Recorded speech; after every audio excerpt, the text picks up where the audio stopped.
comes to ball bearings like this, you're going to push it onto a shaft with a tube long enough to go over the top like that and push it square. Now I had JP cut all these tubes square in his lathe, it only took him a couple of seconds.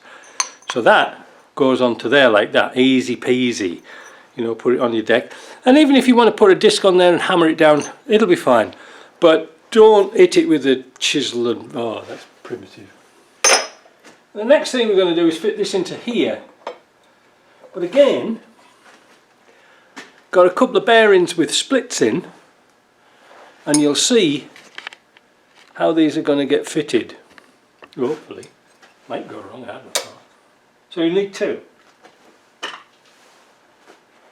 And I have this lovely handy dandy socket that just goes right over the top of there.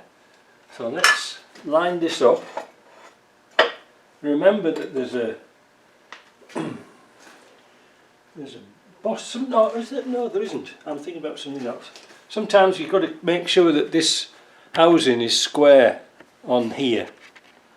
You know, square on the table. So let's put that in.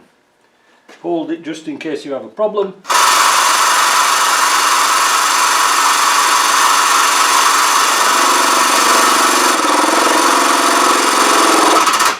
And that's that.